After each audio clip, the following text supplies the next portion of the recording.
আসসালামু আলাইকুম প্রিয় দর্শক। ফোর্সেস গোল 2030-তে বাংলাদেশ নৌবাহিনী স্ট্রাইক ক্যাপাবিলিটিস বাড়ানোর জন্য বিশেষ সুপারিশ করা হয়। সে অনুযায়ী 2017 সালে বিমান বাহিনী hello guys, welcome back to another video. Viewer बहुत ही ज़्यादा इंटरेस्टिंग और बहुत ही ज़्यादा इंफॉर्मेटिव किस्म की वीडियो आज हम आप लोगों के साथ शेयर करने वाले हैं। बांग्लादेश की नेवी की भारत और बर्मा की जारहियत को रोकने के लिए बांग्लादेश के ये जो वेपन है भारत और बर्मा को मुंह तोड़ जवाब दे सकते हैं, उनकी जारहियत को रोक सकते हैं। बहुत ही ज़्यादा व्यूवर इंपॉर्टेंट वीडियो आज हम आप लोगों के साथ शेयर करने वाले हैं। अभी तक आप लोगों ने हमारे चैनल को सब्सक्राइब नहीं किया हुआ तो जल्दी से हमारे चैनल को सब्सक्राइब कर लीजिएगा। तो without wasting the time video को स्टार्ट करते हैं। আসসালামু আলাইকুম প্রিয় দর্শক। ফোর্সেস গোল 2030-তে বাংলাদেশ নৌবাহিনী স্ট্রাইক ক্যাপাবিলিটিস বাড়ানোর জন্য বিশেষ সুপারিশ করা হয়। সে অনুযায়ী 2017 সালে বিমান বাহিনী 8টি মিডিয়াম রেঞ্জ ফাইটার জেট ক্রয়ের টেন্ডার ইস্যু করে, যেগুলো হতো ফুল ফ্লেজ মেরিটাইম স্ট্রাইক কেপাবল। কিন্তু আমাদের ক্ষমতাসীনরা অন্যদিকেই বেশি ব্যস্ত, ফলে কাঙ্ক্ষিত মেরিটাইম স্ট্রাইক ফাইটার আর কেনা হয়নি। বার্মার সাথেও যদি ছোটখাটো একটি কনফ্লিক্ট লাগে তবুও আমরা গোহারা হারব, কারণ আমাদের এনাফ ফায়ার পাওয়ার নেই। শোপিস হিসেবে কেনা 10-12টি অস্ত্রে কিচ্ছু হয় না। ইউক্রেন যুদ্ধ থেকে আপনারা অন্তত এটুকু বুঝতে পেরেছেন যে পুরোমাত্রার একটি যুদ্ধ মানেই বিপুল পরিমাণ গোলাবারুদ এবং ফায়ারিং প্ল্যাটফর্মের কারবার। মিউনিশনের নিরবচ্ছিন্ন সাপ্লাই না থাকলে শুধু সৈন্য খরচ করে যুদ্ধ জেতা যায় না। কিন্তু আমাদের মতো দেশ চাইলেই ইচ্ছেমতো অস্ত্র কিনতে পারে না।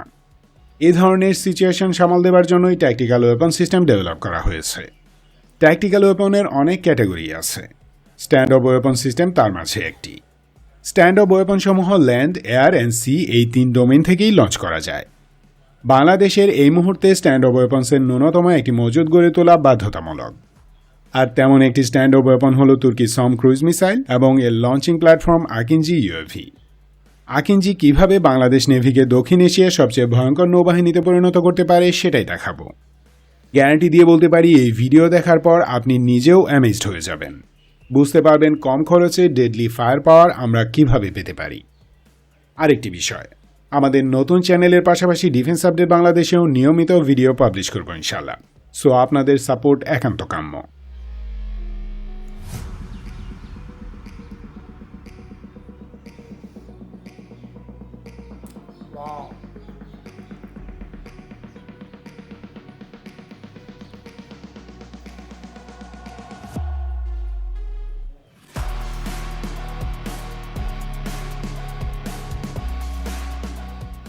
স্ট্যান্ড অফ ওয়েপন সিস্টেম আসলে কি?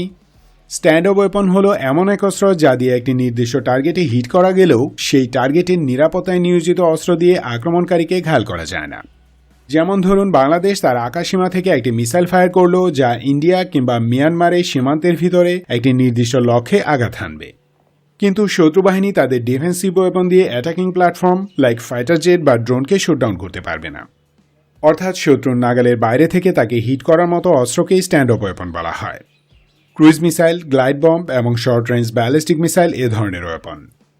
স্ট্যান্ড অফ ওয়েপন দিয়ে ভূমি ও সমুদ্রে থাকা টার্গেটে হিট করা যায়। এসব অস্ত্রের নির্দিষ্ট কোনো রেঞ্জ নেই। সিচুয়েশন অনুযায়ী তা 20 কিলোমিটার থেকে 2000 কিলোমিটার পর্যন্ত হতে পারে। স্ট্যান্ড অফ ওয়েপন্সের এক্সাম্পল হল some, KH-55, joint strike missile, YJ-18, Raad ও স্টর্ম শ্যাডো ক্রুজ মিসাইল এবং H-4 স, মাম-টি, আলতারিক ও তেবের গ্লাইড বম্ব ইত্যাদি।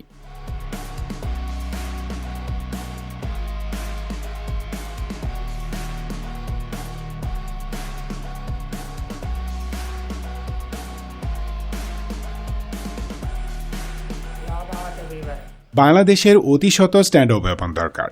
এমনিতেই আমাদের এয়ার পাওয়ার নেই বললেই চলে। যা আছে তা দিয়ে এনিমি অ্যাটাক ঠেকানো যাবে না।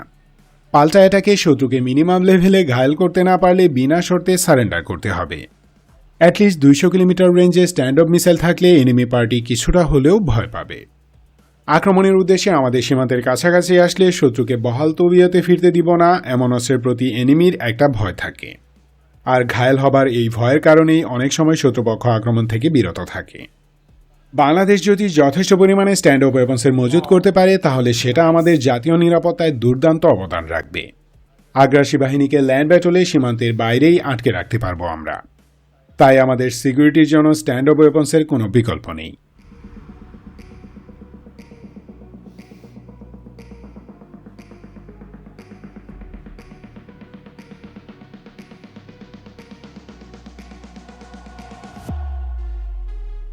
আকিঞ্জি ও তার wide range of stand of weapons বাংলাদেশের জন্য একটি বিশেষ অপরচুনিটি। এই ড্রোন প্রায় 6.5 টন ওজন নিয়ে 350 কিলোমিটার স্পিডে ম্যাক্সিমাম 45,000 ফিট উচ্চতায় টানা 25 ঘন্টা উড্ডয়নে সক্ষম। কমব্যাট মিশনে তা 1500 কেজি পেলোড নিয়ে 30,000 ফিট উচ্চতায় 300 কিলোমিটার স্পিডে উড্ডয়ন করে। এই ড্রোন ফুল অটোমেটিক মোডে air to surface, air to air এবং অ্যান্টিশিপ কমব্যাট মিশন পরিচালনায় সুদক্ষ। আকিঞ্জির আর্মামেন্টস ক্যাপাসিটি বিশাল। মামটি, মামেল, মামসি and Bozog mini smart munition, Alumtas and Zirit missile, Mark 81, Mark 82 and Mark 83 guided bombs, precision guided munitions, UAV-230, Kuzgun modular guided munition family, Gokdoan, Bozdoan and Akdoan air-to-air missile, Jakir and Some stand-off cruise missile ইত্যাদি armaments fire করতে পারে Akinci. এক কথায় Akinci থেকে তুরস্কের তৈরি প্রায় সকল air launch missile and bomb fire করা যায়। এতে ISR radar, latest targeting system, electronic warfare এবং সিগন্যাল ইন্টেলিজেন্স পড যুক্ত আছে। নিরাপদ দূরত্ব থেকে ভূমি কিংবা সমুদ্রপৃষ্ঠে যে কোনো টার্গেটে নিখুঁতভাবে আঘাত হানতে সক্ষম। জ্যামিং প্রতিরোধী হওয়ায় এই ড্রোনের সার্ভাইভেবিলিটি অনেক বেশি।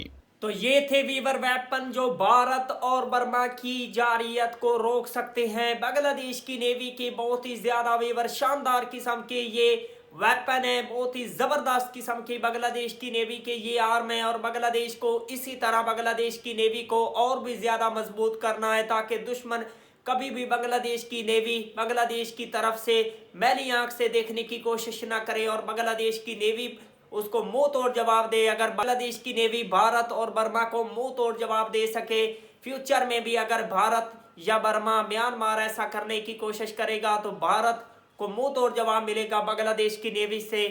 इंशाल्लाह बांग्लादेश जो है वो बांग्लादेश की नेवी को मजीद स्ट्रॉन्ग करने के लिए डेफिनेटली बांग्लादेश की नेवी को दौरे जदीद के मॉडर्न किस्म के जो वेपन है वो प्रोवाइड करेगा। तो मिलते हैं आपसे नेक्स्ट वीडियो में इंशाल्लाह, तब तक के लिए अल्लाह हाफिज।